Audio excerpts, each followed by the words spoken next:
Before we get started today, just want to thank brand new sponsor, Wilbur's Total Beverage. There's so many reasons why I love going into Wilbur's. It is bright. It is clean. It's huge. If you go in and say, I want some gin, we'll get ready for an edumacation on every type of gin. And you could say, this is my price range. This is what I'm looking for, whether it's a gift for somebody or maybe it's just something for yourself. You say, I want something really smooth, or maybe you one of those people that like it when it does a kickback.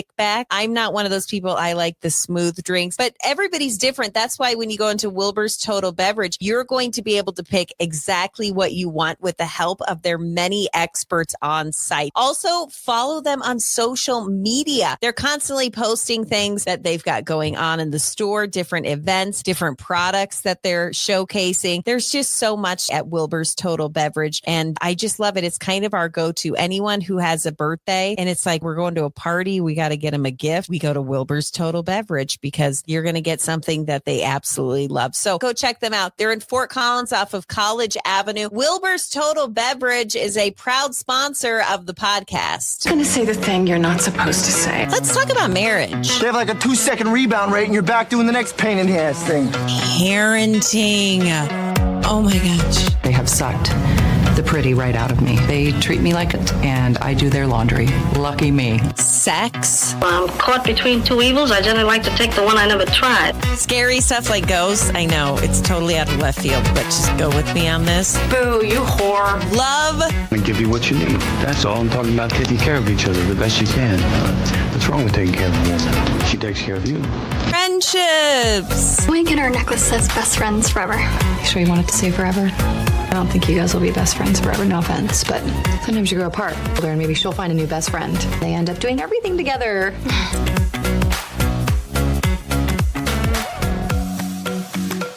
Hello, everybody. Thank you so much for listening to a brand new episode of the podcast. It is Monday morning, and boy, did we have one absolute hell of a weekend. And by that, I mean, we had a kid's birthday party. Family in town, kid's birthday party. Softball practice. I mean, really, sports. It's kind of the same weekend every weekend. It's like groundhogs. Oh, man, I love it. Is there a place in the world that is light 15 hours a day all the time? Because if there is, I want to move there. Isn't like, and I feel like I get this wrong, but isn't Alaska like that, where there are some places in Alaska like that, but then it's also reverse, isn't it? Where it'll be like darkness for like 30 days. I don't know. Wouldn't that have to be reverse? I think so. Yeah. So you either get, because in Fairbanks, they play this thing where it's called midnight baseball, where they start playing at midnight and it's daylight. Really? Yeah. See, that's so strange to me. Yeah. Wouldn't that mess up your REM? I wonder how people in Alaska deal with that. You got to get some blackout curtains. Sure. But it would be so easy to fall into the waking up at 2 a.m. and it's light outside. Yep. And I just think that's really odd. It's a lot, it's a lot, God. Get it. It's a lot less dramatic here. It just gets dark around 9:30ish. We've hit the peak, right? Like the summer solstice is the peak, longest day of the year, and now it's going down. But still, it's so. I was outside today at like 8:30. We're playing basketball. The kids are out there climbing light poles and coloring. It's just, I want that all the time. I know you do, and I, on the flip side, am starting to get excited for the fall. I know. I want to take this microphone and throw it at you.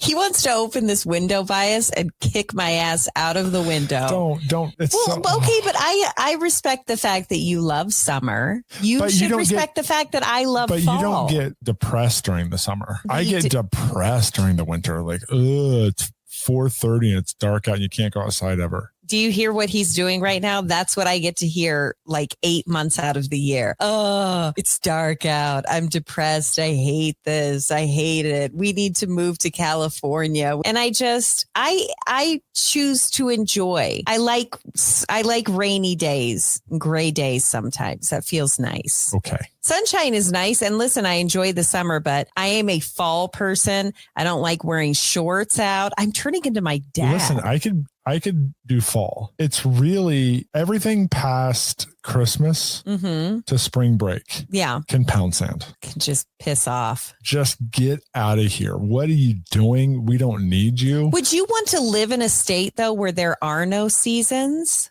I think you could do seasons, but places in the South, like when we visit Tennessee has seasons. It's just not where you can't go outside for 3 months. It's not brutal. Yeah. Yeah. But we also don't live in Michigan or Minnesota. It's not too bad. But it's so funny. People like travel during the summer, right? We've talked to so many people. Oh, we're going here for the summer. We're doing this in the summer. We don't do a damn thing in the summer for travel. We wait till it's cold and then we travel.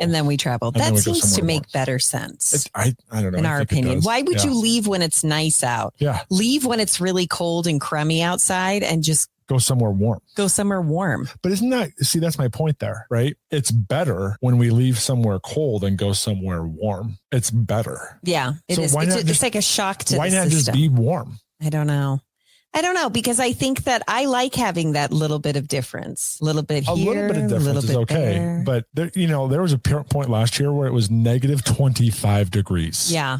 Those days are a little bit ridiculous. I would agree with you. I'm angry right now thinking that could be in my future again. Well, I'm angry to think that your anger is what's in my future inevitably. I get it. I'm a pill to be around. When it's like that, I'm not a fun person. And we're heading into that. You do. No, it's not. It's still nice. It's still summer. I don't know. At Costco right now, there is a giant skeleton that I am just gearing up. I go push things down. I'm like, nope, it's not that season yet. Sorry. Isn't that weird? And also, does it make you sad that there are school supplies? Yeah. No. God, I feel like this. I'm just looking forward to being retired and like being somewhere nice. That's all just the time. All the time. What if one of our kids moved to Minnesota? They're not that stupid. Oh, hating on Minnesota. That's an entire state, brother. Yeah. You probably just pissed some people off. Pissing people off. I have to kick it off with this story that I actually saw this on CBS Sunday Morning, and I was fascinated by this. A band named the Velvet Sundown, and you can look this up. Velvet Sundown has shown up just out of nowhere. They don't have a footprint before this. Most bands, they go on tour. So when you say they showed up, they were on like Spotify, Apple Music, all the different streaming services. And they're racking up the numbers. They already have over 500,000 streams. And if you hit a certain number of streams on Spotify, you start making money. Yeah. And so they're not making like a ton, but they're making, because the payouts for Spotify per stream ranges from about 3 cents to 5 cents. And so that could be thousands of dollars per month. Here's the thing about Velvet Sundown that's just lighting people on fire. It is actually not even a real band with real people. It is an AI band that has been created. And I'm going to actually play a clip. And I want you to, honestly, can you tell this isn't even real people? This is just AI.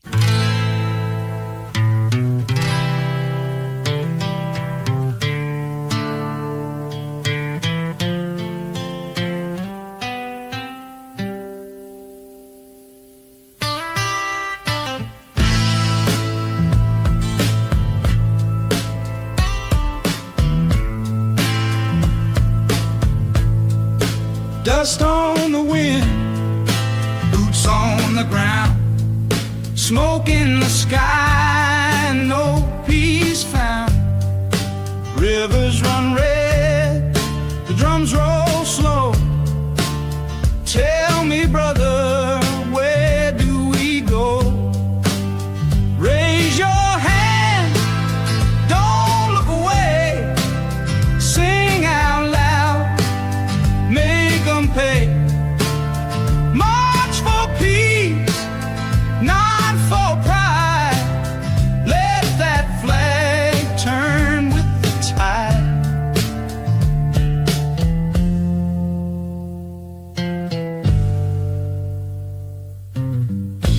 Apparently, the members of this band, Velvet Sunrise, are named Gabe Farrow, Lenny West, Milo Raines, and Orion Rio Del Mar. I feel like these are the most made up names. You had me like in cool band names until that last one. What was the last one again? Orion Rio Del Mar. Yeah, sorry. Yeah. No. You're talking to a person that like played Madden Fantasy where they'd come up with cool names. That one just no. But there's a complete lack of evidence that there is those musicians have never existed. And they're now coming out and saying, yes, we didn't want to, pull the wool over your eyes, but this isn't actually a band. It's AI and it's getting so many streams. But they say that even after they came out and said, listen, Velvet Sundown, it's not real people singing. It's a computer. It has not slowed down the streams. And even myself talking about it and playing parts of it on this podcast is maybe in some ways encouraging people to listen. But this is angering a lot of musicians who don't make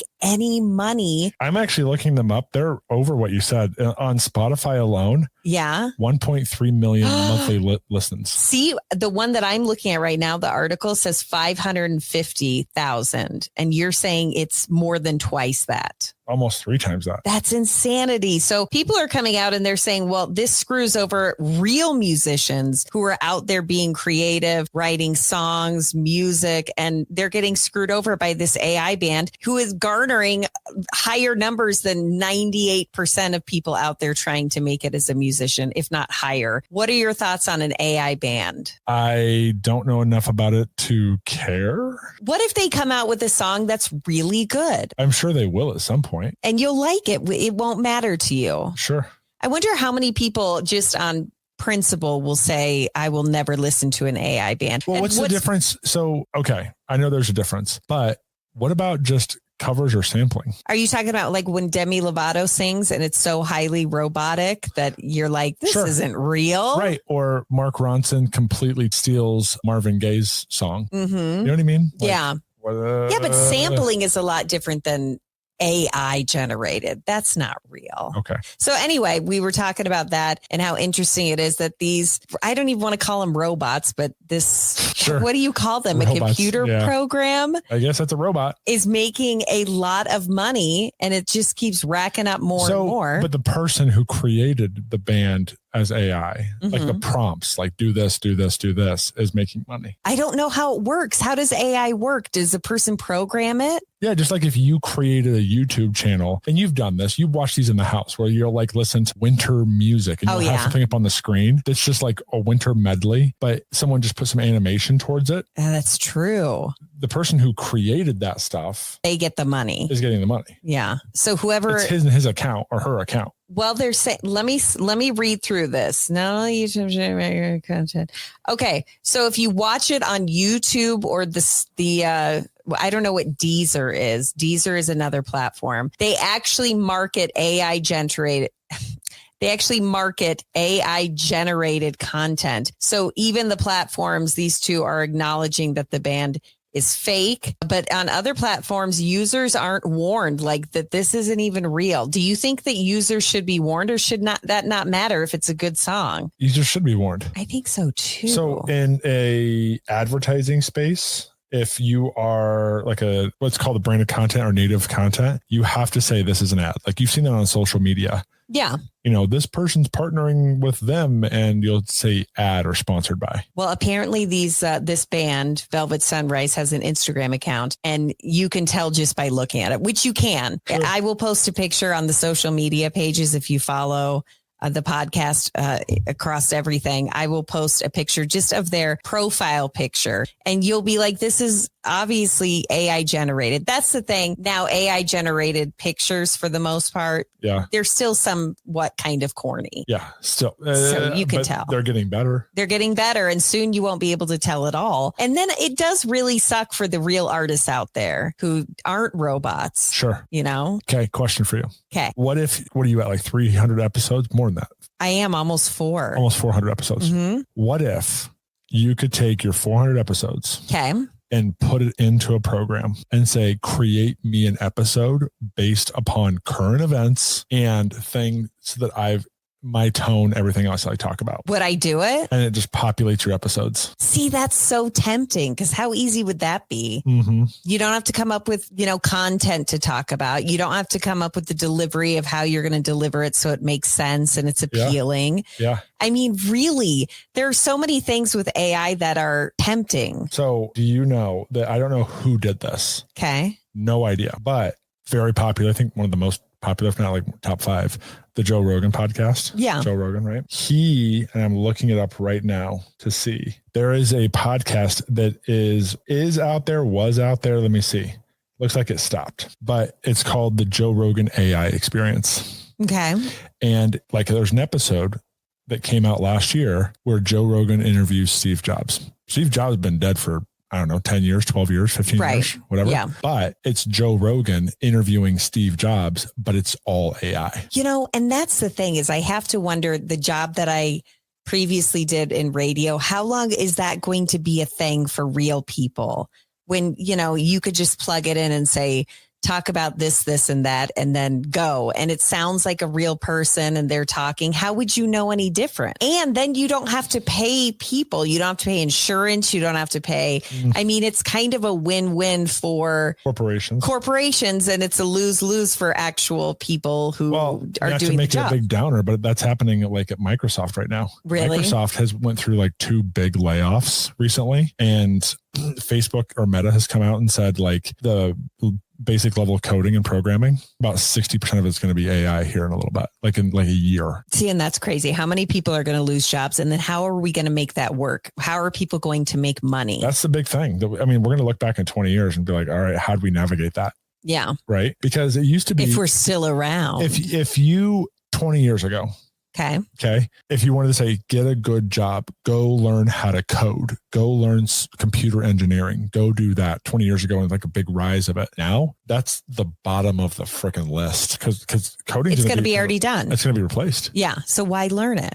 So that things like that, it's just going to be like, I don't know what we figured out, but I've seen studies where they kind of rank them where it's like these jobs won't be touched as much. These jobs will be non-existent. Well, I have read that like doctors, it will eventually be just all AI because they can go in and it'll be supplemental. Right. So like, for an example, to start with, I don't know, but this is the part I don't know. I don't think anybody knows. So breast cancer, you're still going to need a doctor, not only a generalist, but then a specialist, but then you're going to be able to feed in your mammogram photos. I don't know. I'm making that up. It's lady parts. I don't know. Right. Why are you sweating? I don't know. But when you get an MRI. Yeah. Okay. And they're able to scan yours and see what would be leading to that much earlier and much more accuracy than a doctor would. Now, there still needs to be treatment. There still needs to be, help getting you to the point of we're going to do this. So it's going to be a supplemental part for those things. But yeah, you're right. What is going to take over? I don't know. Yeah. Because if you think about it, we've all heard about people who said, well, the doctor missed it. Yeah. The doctor didn't see it or the doctor didn't catch it in time. I mean, that's putting a lot on a single human being. And really, if you think about it, what would you feel more comfortable if you were going in for a battery of tests? Would you feel more comfortable having a computer program just factually put the information in and come out with the result, or somebody who maybe had a fight with their wife last night and they're tired because they didn't get any sleep and they slept on the couch and they're groggy when they come into work and then they're going to run your test? I mean, I have to say, I want? I don't know. I want the medical version of RoboCop. It's a human, but you have all of the technology behind it, right? The scan that you can basically do early identification with. I want the combination of the two. So you want a robot with bedside manner? No. I don't want a robot with bedside manner.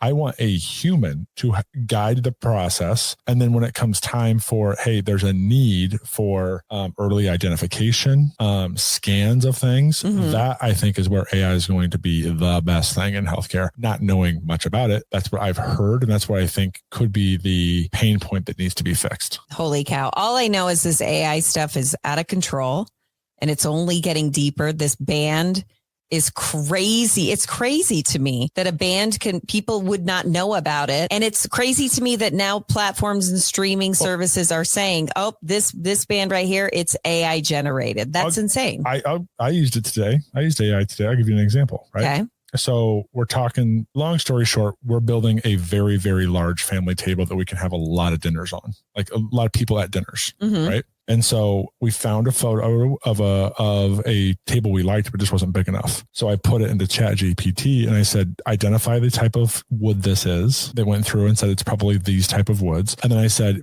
give me a materials list, a schematic, and a blueprint to make this 16-foot long table. It gave me a materials list. It gave me a blueprint. It gave me schematics. It gave me all that stuff. That's crazy. Isn't that crazy? So I can just take this list to Lowe's and then build this table. Holy step by step.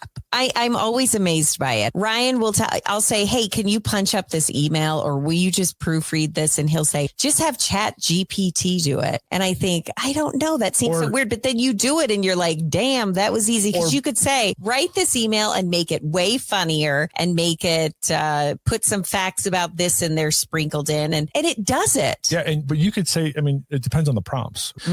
Funnier. That's a good example. Hey, make this shorter, make this longer, make it funnier, make it whatever. You could say something like, I don't know, write this in the tone of Robin Williams, how Robin Williams would sound and write an email. You know what I mean? And it would do that. It'd be about the prompts.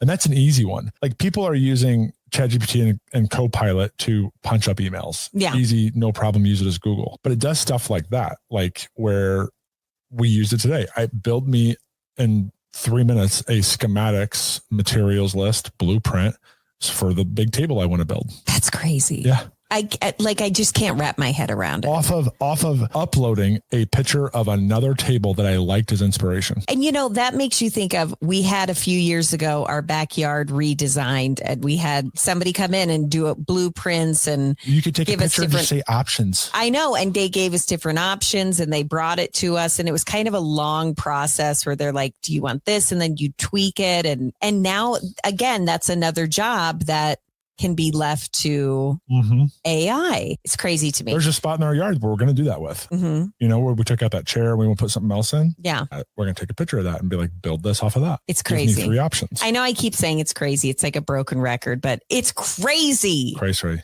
Yeah. Ryan has a list of, what is it? Remind me. I don't know. So I found this thing and it hit close to home. So it's called Poor People Habits That Never Die. Okay. And you hear about like people that like lived through the Depression that never bought anything new. They just fix things. Yeah. That's a generational thing, I feel like. Right. Yeah. But then I also think whether you grew up, depending how you grew up, right? And we've talked about this before, that I was pretty poor when we grew up. And this list, as it goes through, this is just poor people habits that never die, meaning you were poor and no matter how you are now, this is never dies. I'll go through it and you can tell me if this is me or not. Right. Okay.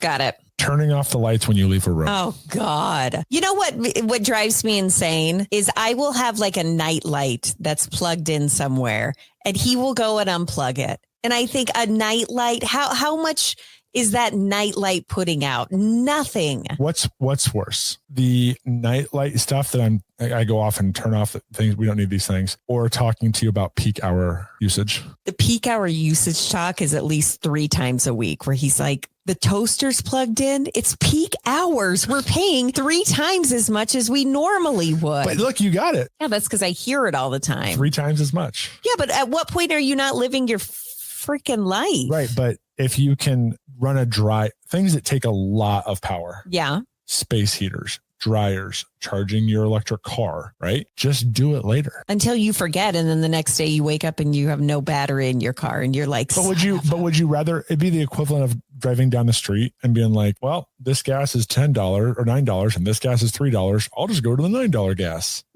Okay. So what else is on the list? Because one you are definitely guilty of. Picking up coins on the ground. I only do that if it's heads up, baby. Oh yeah. It's bad luck to pick up Yeah. Ordering water when dining out. That was something that was really ingrained in us when we were kids. It was like, you get water. And first of all, going out to dinner was such a thing. I mean, it wasn't like a regular thing. It was a thing that you did for like a birthday or a special occasion. Now I feel like we do it multiple times a week. And when we go out, if you get something to drink that's not water, It's like $4. It is. And yet we still do it. Today, you were water today. I was water today. I was trying to be, look at this. That's so I can keep my night light on. Hey, please don't. There's no use for that. Okay. What else you got? This is okay. Arguing with yourself over every non-essential purchase. Like an example. When it comes to discretionary purchases, internal debates. If something costs more than $50, it will literally take me a couple of weeks to talk myself into buying it. And you are that way. And I'm more of a pull the trigger, live your life. And that's where we balance each other out. But I'm a lot more. Would you say there's balance in that? I'm a lot more pull the trigger than you are. But does the trigger get pulled more than it gets reined in? Probably, yeah. Right. So there's not. But I think you also pull the trigger sometimes. Not very much.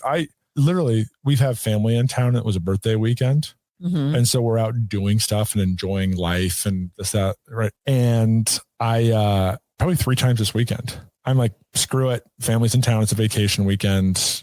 Murphy's birthday. We're just going to do it. But it's been an internal discussion with me of you don't need to do this. What are you doing? Yeah. And then I'm like, okay, this is a weekend that's a special treat. Not a free pass weekend, but it's okay to overextend ourselves a little bit this weekend. Yeah. I argue with myself all the time. Do you think that's also an oldest child thing versus a youngest child? No, you think it's just a poor thing? Like if you've been poor before? If you have, I mean, there's poor, like, oh, we are month to month and whatever. Like poor in the sense of, I remember having $4 to buy Christmas presents. Mm-hmm. Like that's poor. That's poor. You're making hard decisions at that point. Like necessities. What do I do? And I think if you've ever hit that level, it changes your DNA. Yeah, I would agree with that. If you see that, especially at a young age. Yeah. See that growing up, it does change who you are. Yeah. Big time. Right? Yeah. But I think it's interesting that it changes us in such different ways, because for you, it changed you and where you try to be more frugal. Yeah. And for me, I'm like, well, we didn't have this growing up, so let's have all of it now. How are we married? How is this a thing? I think you have to, we balance each other. Why do I won't speak for both of us, but why do I love you so much when we're so different? I don't know. I think it's a balance. We have to balance each other out. What else is on the list? Squeezing all the toothpaste from the tube. And this is me. I'll just take it to like, if you have it, you have to use it. You don't get something else unless you use this. And a perfect case are my shoes right now. Oh my God. Your shoes are so ratty. They like the ones that, I'm talking about, the brown shoes. Yeah. Yeah. Shoes. I was looking at them the other day and I'm like, dear God, get some new shoes. But guess what? They still work. I know. And then I feel guilty because I have so many shoes. It's painful. I mean, I'm embarrassed at how many shoes I have. You have like 3 pair and they've got holes in them. You look like Tiny Tim.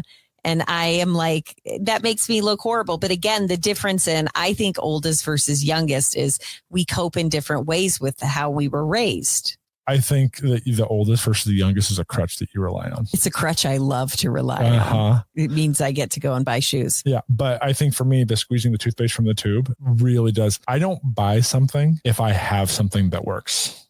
I will tell you, I just saw that you bought cologne. You haven't had cologne in a long time. Well, there's cologne that I like. Yeah. And how much was the bottle you bought? It was $100. Oh, but it was that hurt? It did. But if you look, I bought that cologne like 2.5 years ago. Yeah. And that because it was like repurchase, and it's a cologne I really like. And I bought the biggest bottle, like the big 7-ounce bottle of it. So it will last me a long time.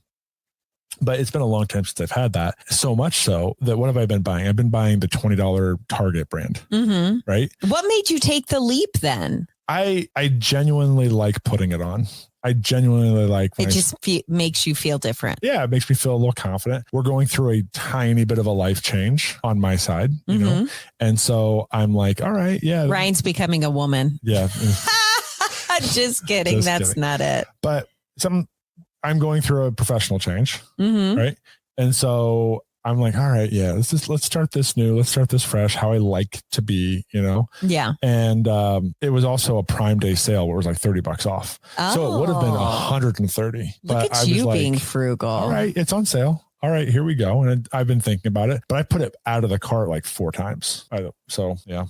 That's all the time we have for today. We're actually going over. We're going over. Is this because I was talking about the Amazon cart and I actually found how many things you have in your Amazon cart right now? Let's wrap it up right now. Do you want to know what it actually is? Yeah.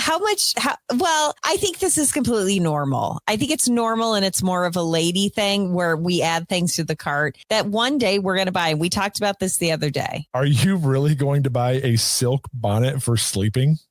Oh my God. Yes. It's good for your hair. Actually, no. Can I be, in all fairness, that's not me. That's Sophie. Because she's tied to our account. Okay. I don't care about how I look. Yeah. Because right now, as of literally right now, there are 546 things saved in our cart right now. And you know what? The first thing I'm going to do when I win Powerball? Yeah. Sure. There are 546 things in our Amazon cart right now. And I want all of them. Let's just say on average that they're $10 a piece. Okay. You doing the math on this? No, I know what the math is. Do you know what the math is? Yes, but you go ahead. Sure. Okay. What is it? No, go. I don't know what the math is. There's $5,460 of Amazon stuff in our cart right now. I know. That doesn't sound too bad. It doesn't sound too bad, youngest child. What are you talking about? That doesn't sound too bad to get all of those items. Silky bonnet for sleeping? See, now I want a silky bonnet. We're wrapping it up now because we could just go on and on and on about my Amazon habits and his Amazon habits, but let's not do that. We're wrapping it up. Thanks again for listening. Be sure to follow on social media, hit that subscribe, and find us on any platform where you find your podcasts. That's it for us today, and we'll talk to you tomorrow. And I may order a silky bonnet. No. All right, guys, I want to tell you about the wonderful folks at Garage Door Service and Sales. Maybe you don't want a brand new garage door right now. Maybe that's not even on your radar, but guess what? One day you will. You'll look at your garage door and you'll be like, this tinny piece of shit, I'm ready to get rid of it and toss it out. I want something shiny and new, or maybe matte black. Oh my God, it's my dream garage door. When we get ready to make the leap, we are definitely going to call my friends at Garage Door Service and Sales because Patrice is the owner and her family has owned this business for over 6 decades. Really think about it. 6 decades. It's such a long time. You don't stay in business that long if you're not doing a really wonderful job. But why not go and check it out yourself? Go on to Google reviews and see all the wonderful things that people have to say about Garage Door Service and Sales. So if you want something brand new, or if you maybe just need something small fixed, maybe your garage door's making a rattling sound and it's just driving everyone in the house crazy. Don't worry, you can give them a call. They'll come out, they'll fix, they'll install, they'll repair, which is the same as fixing. So I'm just going in circles. GarageDoorServiceandSales.com. Garage Door Service and Sales is a proud sponsor of the podcast.